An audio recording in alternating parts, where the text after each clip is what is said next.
That's a great question. All right, back by popular demand, the highly anticipated wine and pizza pairing event is returning to the Darling Wine Bar on April 17th. And for just $45, you can enjoy an evening of exclusive pizza expertly paired with off-menu wines in a very intimate setting.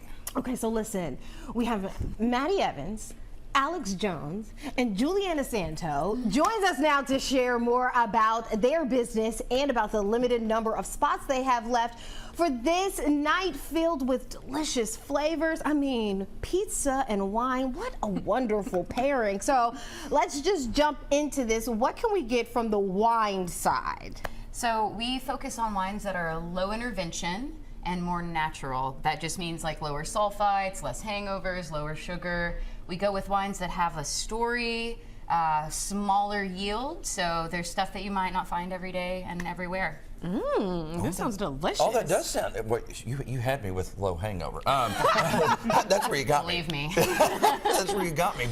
But you're going to be presenting this in a very expert and perfect way with Julianna over here as well, right? So talk about what we can expect as far as presentation.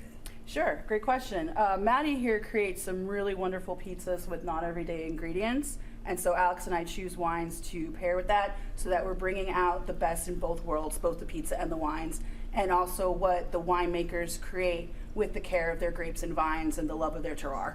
So is it possible if, let's say, you make this wonderful pizza and then how do you find that perfect pairing, let's say with an olive or a piece of chicken, then how do you figure out the way to pair a specific note? It's all about flavors. It's all about what fruit notes, herbaceous notes, or earthy notes a particular wine might feel on the palate, and then just what that kind of evokes in your memory about a food item. So if you taste something spicy, you're thinking, ooh, I want something to calm the spiciness down on my palate, so I want something light, refreshing, easygoing.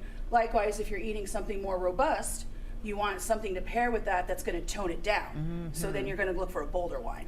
So it's just all about connecting those little flavor notes. Yeah. You're so good at And we it. said exclusive toppings, all right, some different toppings. All right, let's talk about what kind of offerings you're going to bring to the table. It's funny, you're talking about olives and chicken, and I'm thinking more like fermented fennel or, I don't know, asparagus or sorrel, yeah. We are trying to use stuff that doesn't get used anywhere else, has never been used together. We want to make this like a memorable event. A gourmand experience. Okay, so here's Exactly. my question. You're making it very memorable, but how do you do that with flavors that are not supposed to be on pizza, i.e. pineapple? Make that happen for me. Pizza does not belong on pineapple, folks. I think this is where we part ways, India. I don't know. I love pineapple on pizza. Next time I come back, I'm going to bring like 5 different pizzas highlighting pineapple. Great, thanks. Well, and highlight all the different things that you can put on them that you're right, people don't think about sometimes, and it tastes fantastic. And it doesn't always have to be a tomato sauce base or anything like that. There are other options, right? Absolutely. In fact, none of the pizzas we'll be running next week have a tomato sauce There we base. Really? One will have a sorrel cream sauce. One's going to have, I don't want to spoil too much, but a blackberry pesto. The third one I Super can't good. remember right now. So tasty. So you really are thinking out of the box to create some of these flavors. And then how can people, do they meet at this event and they get a ticket? How does this all work? Oh yeah, ticketing's available online. If you want to go to any of our Instagrams, it should be link in bio.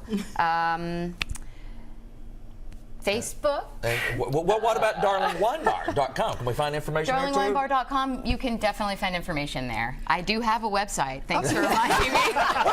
Sometimes we all forget. That's right. Sometimes. It's me, forgetful. But there you can get over there and check it all out. $45, and it sounds like you get all kinds of good stuff. And there's riseuppizza.com to find more of those interesting flavors. We appreciate y'all very Absolutely. much. Thanks so much, guys. Thanks for having us. We've got more Everyday Kentucky coming up. Don't go anywhere. We'll be right back after this next break.